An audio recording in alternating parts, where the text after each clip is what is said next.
the boss, and you're the boss, BJ. What can I say? That's right. That's right. Right. Good I've morning, got that on good record afternoon. now. You got it on record. You pushed the button just as I was saying that. Damn, caught out again. All right, what can we do? Oh, okay, so morning in America, afternoon in South Africa. I think afternoon also now in the UK and then possibly in France as well, afternoon. Yes. So good afternoon, good morning, BJ. And BJ is already halfway through her day, I think, as she said. Already four Zoom calls down and another 4 to go. It's only 8 a.m. in the morning. So bundle of energy, you make me tired just listening to all your exploits, BJ. I don't know how you do it. I can't keep up with you. But anyway, welcome to Wisdom's Chats USA. Our third session for today on Wisdom's Chats. So Wobbly Wednesday is Wisdom's Day for us, without a doubt. So we start at 8 a.m. South African time, which is 6 a.m. currently UK time, middle of the night for the US. Then we move on to 8 a.m. UK time, and now 8 a.m. Central time in the US. So we do our eight on Wisdom's Day. So topic, appropriately enough, I think today is, what is enough? Is that right, Lee? Did I get it right? I got it right. What is enough? Gee, I do get some things right. I do get some things right. So yeah, question BJ is four Zoom calls before 8 a.m. in the morning enough, or is it too much? But what is it? What is enough? Got a feeling it was came out of something that was it Catherine said last time in Wisdom Chats. She was talking about things and having things and doing things and what is enough. But BJ, what's your take on enough? I'm going to take kind of a philosophical view on this, because from one perspective, I don't think enough is ever enough. As we mentioned last week, learning should never, growing and being inspired and becoming more knowledgeable and more aware of not only just your local surroundings, but of all things worldly, it should never cease. You should be always stretching and learning and becoming more and more aware. On the other hand, from a business standpoint, there does come a time, there comes a point in business where there is a moment of satiation, where you have to pull back and say enough is enough, and either go off in a new direction because you are totally burned out, or you have to rejuvenate and find something else that inspires you and motivates you, which puts you on another pursuit of finding enough satisfaction. So I think it's a continuum. You keep growing and you keep learning and you keep broadening and you keep expanding, and that, for me, from a personal standpoint, there is never enough. There's so much, what I think I'm gonna misquote this badly, but I remember many years ago a stat that said, out of the 100% brain capacity that we have, we only use 2%. And if that's the case, and if that stat is true, and I don't remember where that came from, but if that is true, we should never be satisfied. We should never. We should always keep growing and adding to the knowledge base. So that's kind of where I'm coming from. Thanks, BJ. Yeah, it's interesting. I mean, I've heard various different stats on the brain power thing. I think the beauty of those stats is actually nobody really knows, because our capacity to learn and develop is how do you research that? Yeah, how do you study exactly. That? So yeah, whether you use 2% or 10% or 99% is up for debate. But I think we do have the capacity to learn more and do more and so on. But it's interesting. So, our UK chats topic this morning was about money, and funnily enough, if we're using the word enough, we're going to go. We're going to be a nothing all this afternoon around all the different enoughers. But Frank, what is enough in your world? Is there such a thing?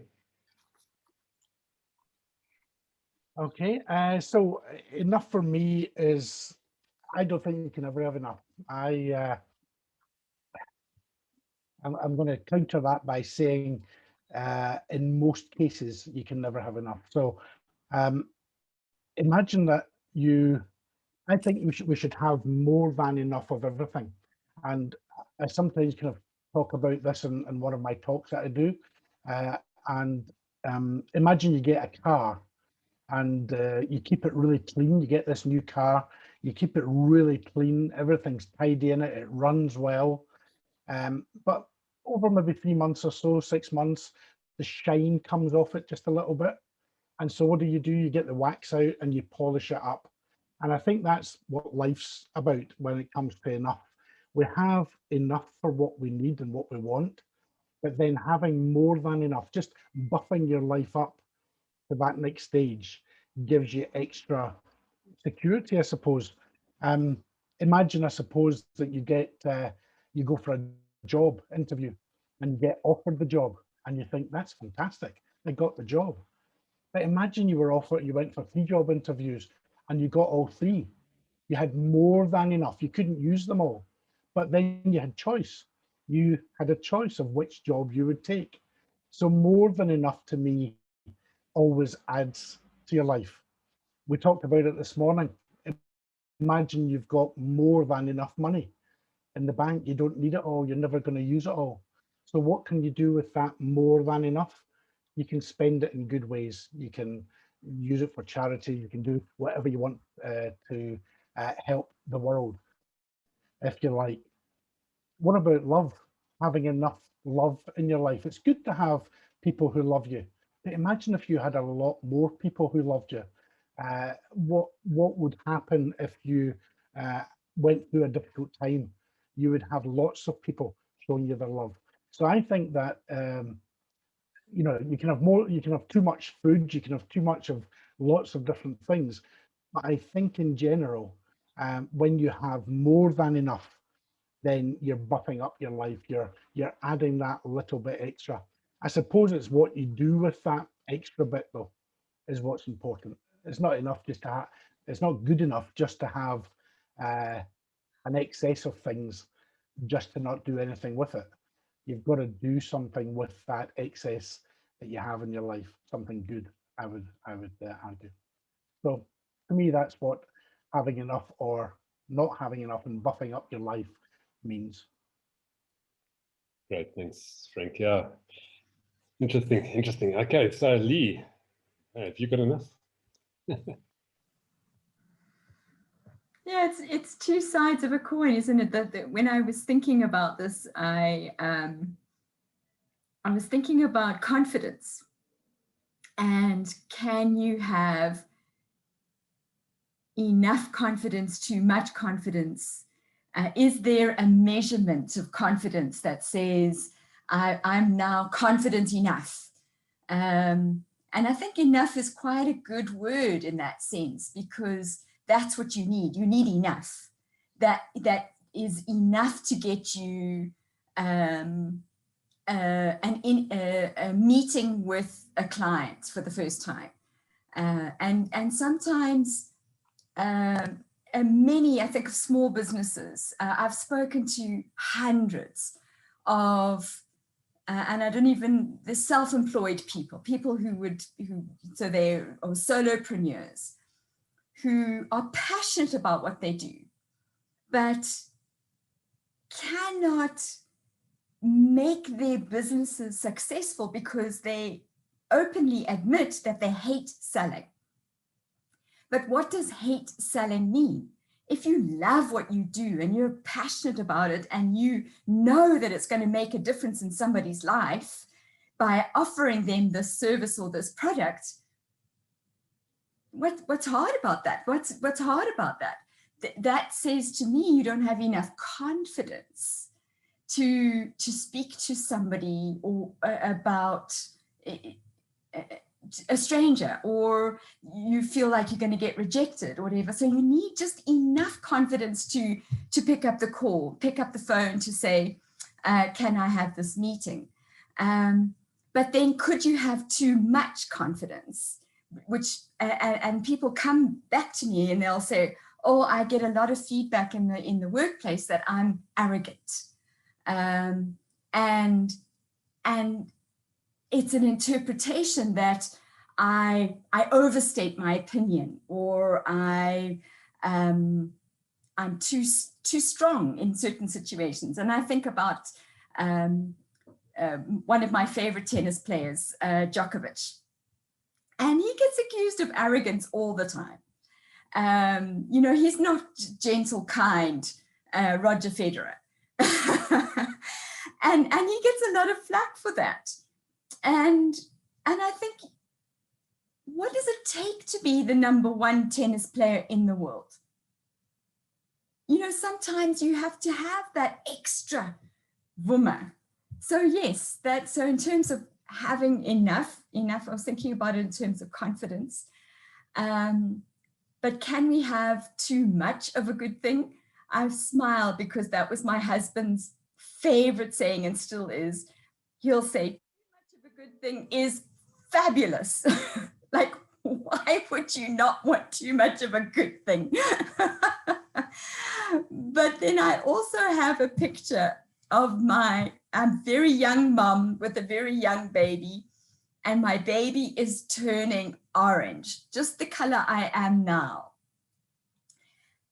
And I'm devastated. How can my baby be orange? And I take her to the doctor, and I have fed her too much pumpkin. She's literally turned orange, the color of the food that I'm giving her. So yes, maybe too much of a good thing can be not a good thing.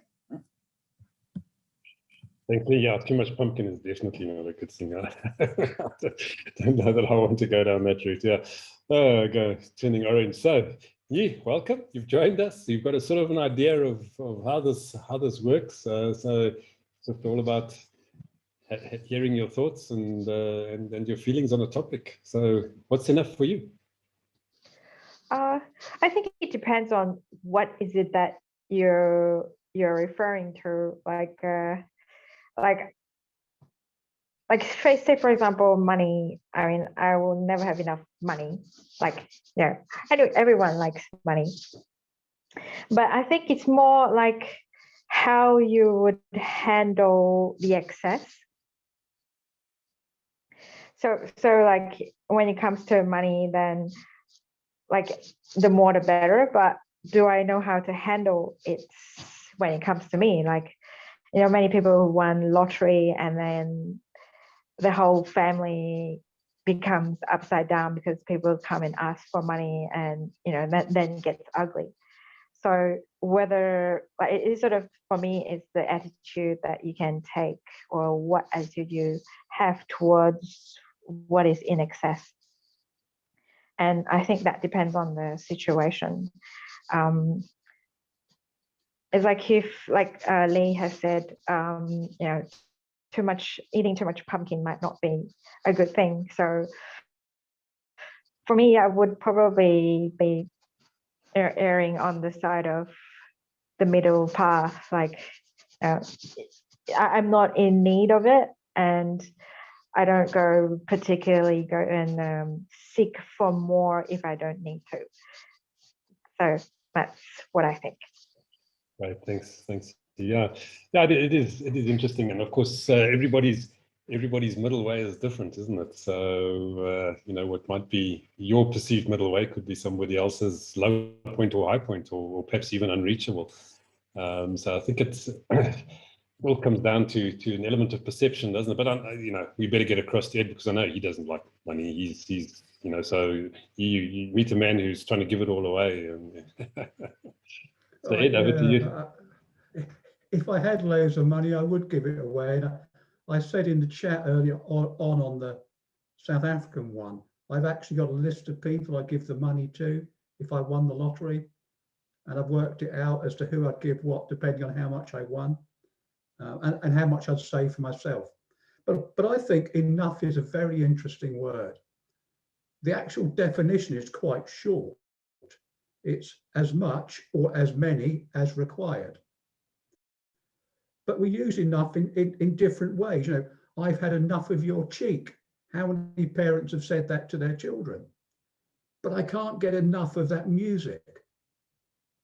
You know, so we're kind of using it in different ways there. And it's also, if you ask someone, oh, have you got a container? Oh, yes, that's big enough. Or you'll turn around and say, well, am I good enough? Do I reach the standard? So it can be a standard. But I think, and I used to know a guy, and I've never got my mind around this. He used to come in, I used to work in a pub when I was young. That was a long time ago. And this guy used to come in and he'd sit in the corner. He was the night porter at a local hotel, and he only came on his days off. And he'd sit in a corner and he'd get in at opening time and he'd leave at closing time. So that would be from, in those days, it was 7 till 10:30. And occasionally I'd say, you okay, John? He said, yeah. He said, I'll be glad when I've had enough, which I kind of never really sort of figured. But I don't think as human beings, we are very good at realizing when we've had enough. You know, how many obese animals do you see? Even when food's abundant, animals don't get obese, except for dogs, which we've kind of trained to become obese, because we don't know when we've had enough food. Some people, you know, obviously others do. And I thought, well, actually, it's a kind of attitude of mind, isn't it? And how you approach things and how you think about things. Because you can always add a bit more. I mean, Lee talked about someone having a shack, then having a 1-bedroomed house, then a 2-bedroomed house. And then where do you stop? Mansion, 2 mansions, 3 mansions. And it reminded me of, strange enough, Fermat's last theorem, which is a mathematical puzzle. Do you know it, Ivan? It's that x to the n plus y to the n equals z to the n has no integer solutions except for when it's squared. So x squared plus y squared equals z squared is Pythagoras' theorem, which we all know, the square on the hypotenuse, all that sort of stuff. That has a solution. But all the other powers, so x to the cube plus y to the cube equals z to the cube, there are no solutions, no integer solutions. But a computer cannot solve that problem, because all it can do is test out the next highest number, and the next highest number, and the next highest number. And it can always add 1 to the next highest number. So it can never have enough numbers, and it can never have enough computing power, because eventually the sum becomes so large you can't do it. But the human brain doesn't have to do it that way, and it can solve the problem. So after it took the guy years to do it, he can sit down and relax because he's happy he's solved the problem. Whereas the computer is still worrying away in the background, trying more and more and more and more and more and more and more alliterations. And that's why I think some people get stuck on this cycle of thinking more will make them happy, more will make them happy, more will make them happy. But if they just try mindfulness, or as Lee did the other day, going sitting in the bush, they would find contentment and happiness. That would be enough for them. They wouldn't have to keep adding more and more and more. So I think enough, we should never stop learning because we've not reached the required amount. But we should stop eating when we're full. And there's a lovely phrase in the English language, which is a polite way when someone offers you some more, of saying no thank you. And you say, I've had an ample sufficiency. And I think that's a lovely phrase. And I think that people should appreciate that actually an ample sufficiency is a good place to be. When you've got enough, stop. Stop trying to get more. Stop trying to get a faster car. Stop trying to get a washing machine that washes your clothes quicker, or whatever it is, you know, because it won't bring you any more happiness. Let me play devil's advocate here for a moment, because let me throw this question out. Is there a correlation between having enough and desire? Because we all desire more. And that also goes again next to that proverbial question that I love to ask. What's the difference between want and need? Mm. You know, for me, when I was a child, some of you know my backstory, but I wanted a whole different life. I wanted something that made me feel good about me. So that's why I went into business. And that led to wanting more and more connections with people. And through that want, my passion became people. And at the end of my career, after I had spent 50 years doing a whole plethora of jobs and then traveling as much as I did for the last 10 years, there was a moment I woke up in a motel room and said, I've had enough. People, I'm tired of people. I'm tired of moving. I'm tired of working on somebody else's schedule. I'm tired of being in demand. I want to be in control from my perspective. And again, need, at the time I started out, my need and desire was to be of importance, was to be somebody. And 50 years later, although I made a way in the world and I made a mark in the world, I was tired. I absolutely had been satiated with people. I was done. 4 years later, I'm back. I can't get enough. I need people. I got to have people. So again, is there a correlation between having enough and your desire for whatever it is, whatever your pursuit or your achievement level of happiness is? Is there a correlation between Having want versus need and that kind of thing? having enough, though, I think having enough is a baseline. Think of going on an airplane. I like to think in stories and pictures, sorry, but think of going on an airplane. Would you feel better if you knew that there was just enough fuel in the tank to get you there? You know, so there was no standbys or anything like that. Or would you be happier if there was more than enough fuel to get you there with maybe an extra hour's time of flying time, so that there was a security, there was a safety there? And then, so that means then that the extra hour becomes enough. You know, the enough keeps on moving, of depending on what it is. So you have enough, but you've got enough with that little extra bit, which isn't really needed 99% of the time. And so I think that having more than enough is a safety net. And I think the what Lee said about confidence and arrogance, there's a really fine line between confidence and arrogance. You know, I know that I'm confident, and I know that I can sometimes come across as arrogant, but it's not what I mean. And I know inside that I don't mean to be arrogant, but because I can be overconfident, then it comes across as arrogance.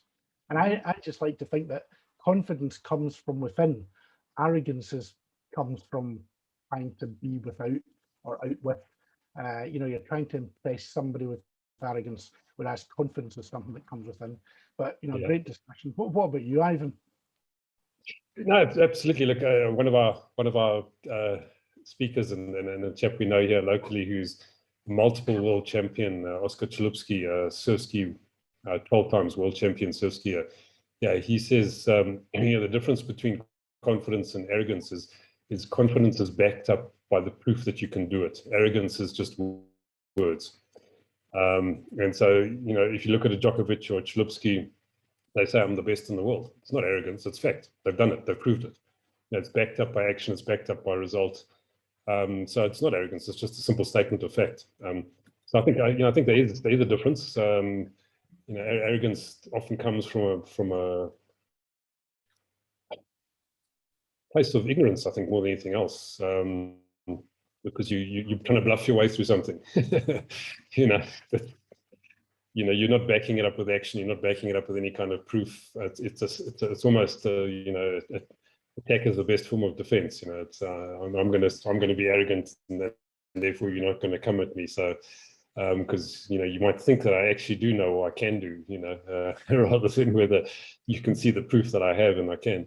So yeah, it's an interesting thing, and I think a lot of it, and I think the original sort of question came from collecting stuff. When is it enough? And I think the challenge with stuff, as with many other things, it's almost a key for some form of external validation. So it comes back to what Lee was saying about the self-confidence, the self-image. I need that nice car because it'll make me feel like I'm X, Y, or Z, or I need that nice house, or I need that nice dress, or I want that fancy suit because it's going to make me feel better because people looking at me will think I'm better, rather than just knowing who you are. So I think that for me that's where that sort of element of gathering stuff, which you don't actually need, comes into it. But as Ed was talking about eating, I thought I'd go back. So the question is, Ed, if you don't refuse that final helping, does your sufficiency become ample? You're right, because when you get to an ample sufficiency, you're normally with a very good host, so you've already had your fill. But that thing about what Frank said about that margin, when I was walking in Scotland, it was 5 days between shops. So I'd take maybe 6 days worth of food because I'm thinking, well, maybe I get a really bad day and I have to stay in my tent, or maybe I get a really nice day and I want to just stay by the river. And then that was enough, because if it was 2 days I had to go, well, I can actually go a day without food quite easily. I know I can because I've done it. So I think it is finding that enough, isn't it? And for me, I used to want stuff. I loved cars. As you know, I loved cars, and I lusted after a Volkswagen Corrado VR6. And when I had this Volkswagen, I was the happiest guy in the world. And then later on in life, when I had a Volvo estate, 2 kids and 2 dogs in it, I was the happiest person in the world. And then I discovered actually it's not stuff that makes you happy. It's people that make you happy. It's relationships that make you happy. It's doing interesting stuff that makes you happy.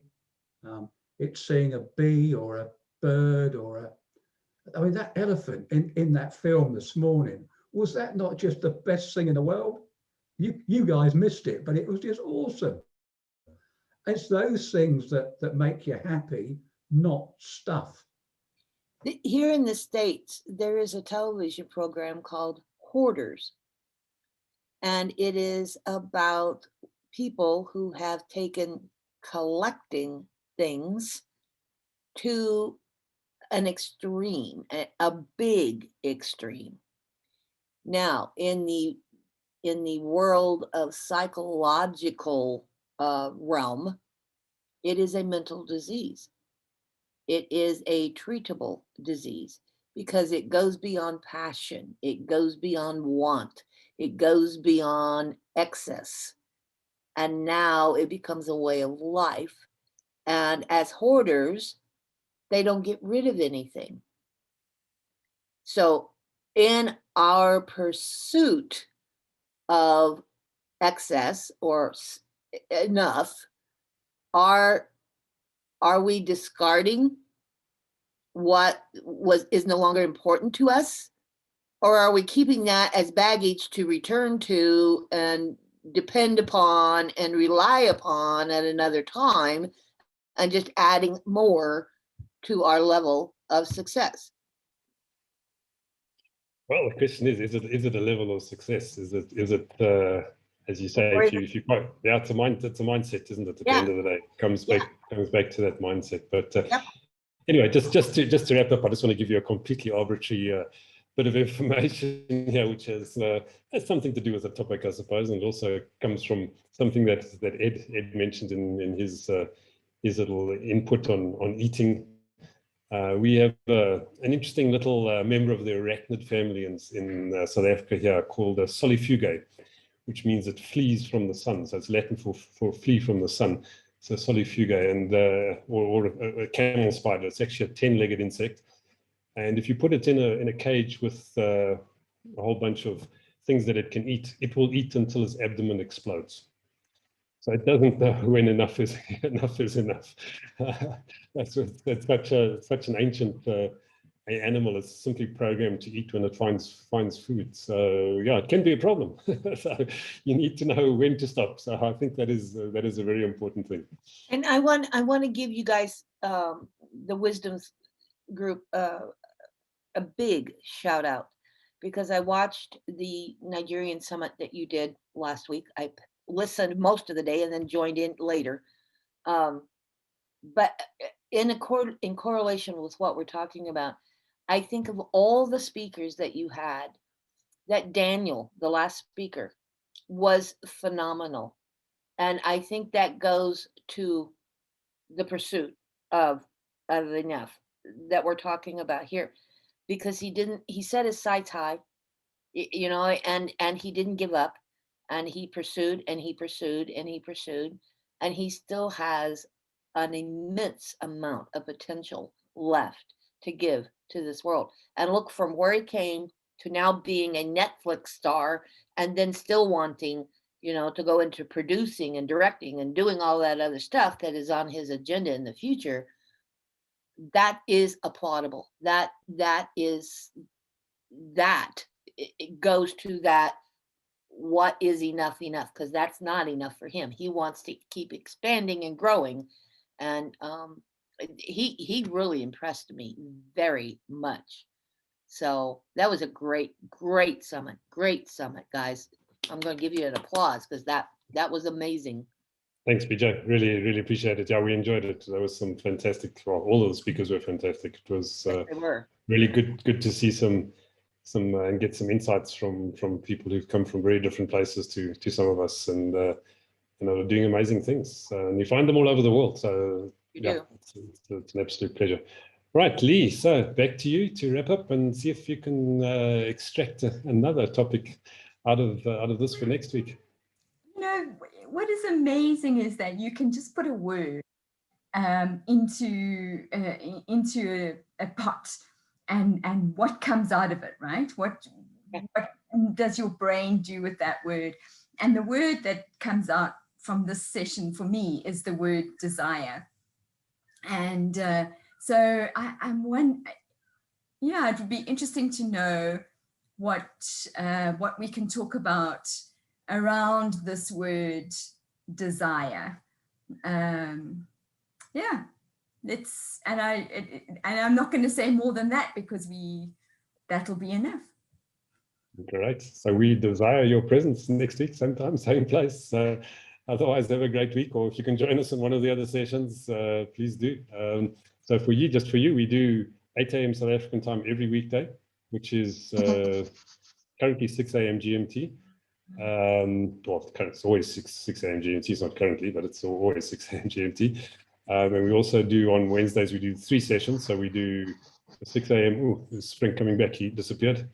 And we do the UK version of this on Wednesdays at 8 a.m. GMT as well. So we've got those 3 different slots on a Wednesday, but otherwise Monday to Friday. So Frank, you ran away and then you came back. I'm really sorry. My hand is on my mouse and my finger twitched, and it literally we just thought you'd had enough. I have had more than enough. No, sorry Can about ye, that. My finger literally twitched on my mouse and I cut myself off. Sorry about that. that's all right. That's all right. Yi, I want to thank you for joining us today. Oh, thank you for inviting me. Please come back, my friend. Yeah, I think I will book myself in. Maybe I already have. Yeah, she's good at that. She's one of those people who like to book it many in advance. I appreciate Yeah, that. yeah, and I'm So- like, oh, lost in the mail, lost in translation at the Yeah. moment. Like, is this the one? Is that the one? Can I Yeah. ask a quick question about wisdom? Is it the same link every week? Yeah. Right. Yeah. So I'm It's the same, and the same link for all the wisdom sessions. So we haven't changed it for the South African or the UK or the US. So well, no, this link I think is different. It's got a USA in it. Right. I noticed that this morning. the actual Right. Zoom ID, I think you'll find is the same. Is it Okay. the same? Okay. I've been using the same one for all three. Yeah, the actual registration link, the registration link is different, but it connects to the same Zoom ID. So you can use the same link for any wisdoms. Yeah, yeah. We're good. So, yeah. I don't know if you missed it, Frank, Frank, I but just want- we Sorry, Frank disappeared just before we said. So Frank, the next week's topic is desire. I like it. I'll be there. Yeah. good. Have a great week, folks, and we'll see you soon. Cheers. Thank Bye. you. Thank you very Bye. much, BJ. Yes. Bye.